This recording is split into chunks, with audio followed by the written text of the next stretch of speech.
only the beginning.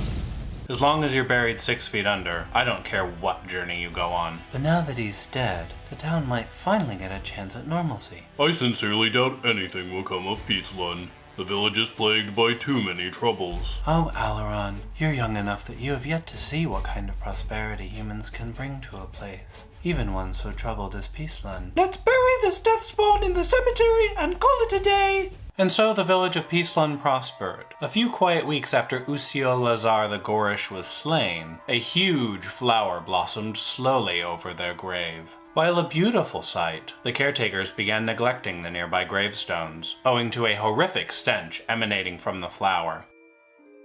We ought to remove this thing, Counselor Bazorwin. It's pretty, but I can't see why we want some flower over the grave of Uko Laser. Dialects of common never cease to astound. I understand the flower has created issues and shall summon Alaron to remove it this evening. His over-eagerness to complete tasks should see it gone by morning. Well, thank you so much. I'll leave it in your... Yes? Say, Counselor, did you ever see a flower walk before? Of course. Awakened plants are a part of nature. Is that big flower supposed to be up and walking then? Blessed Corellan, find shelter immediately, Zaros. Guards, to arms! Halt! I said halt! Whoa, I didn't know it could do that. Siblings in arms! Maintain a safe distance and someone help me with this zombie. Sir, it has us outnumbered. I can see that, Private. Hold positions. Let no zombie nor wicked flower pass. Oh, the smell! I can't see straight. Someone help! Archers, focus fire on the flower. Halberds, close ranks. Several volleys of arrows have weakened the malevolent flower. The halberds have successfully kept the zombies from venturing too far. Suddenly, the malevolent flower grabs a pair of dead guards and pulls them into its bulk, where a horrible crunching noise is heard. It can eat us? Harlon, have mercy.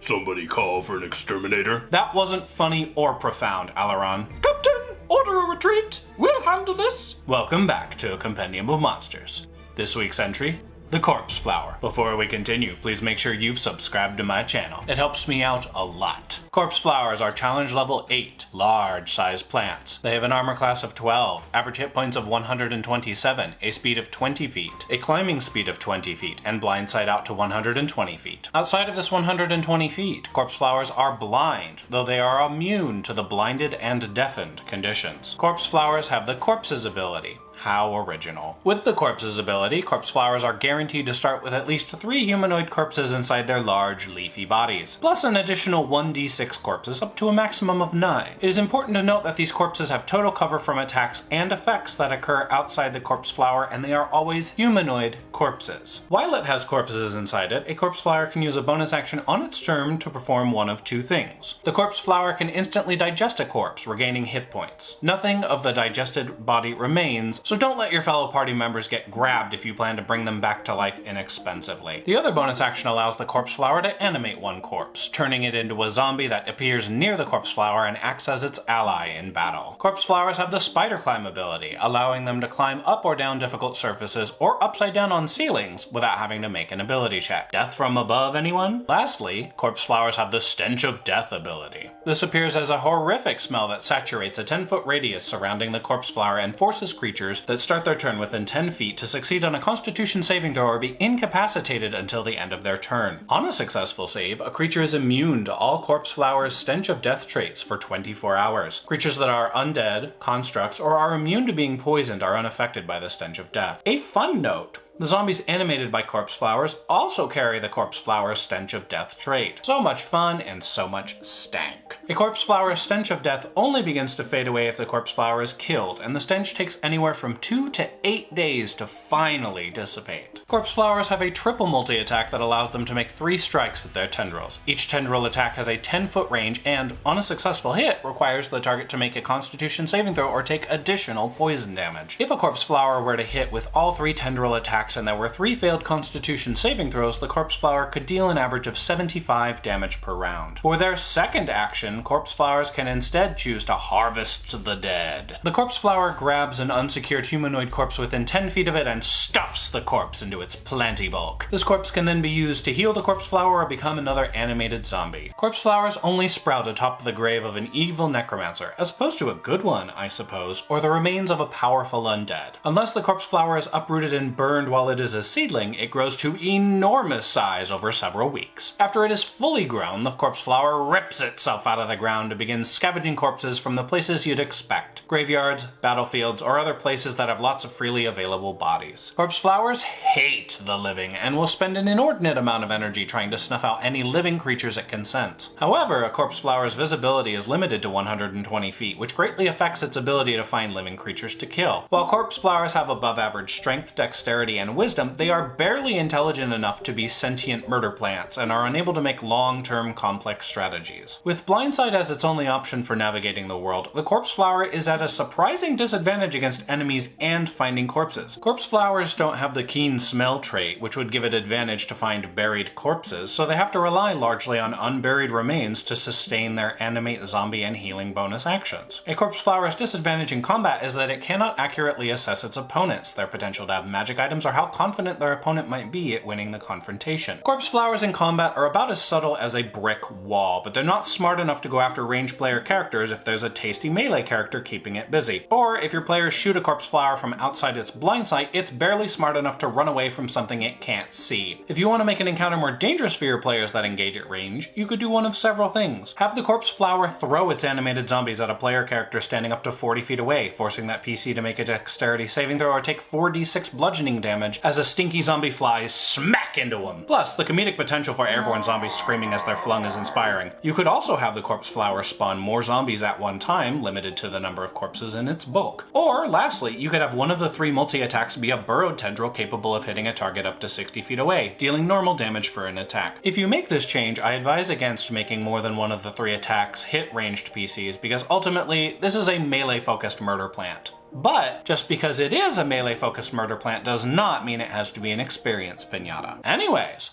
what do you all think of corpse flowers? Let me know in the comments below. As always, thank you all so much for watching. If you enjoyed this video, please hit that subscribe button, smash that like button, share this video on your social media, and consider becoming one of my patrons on Patreon. A special thank you to my existing patrons.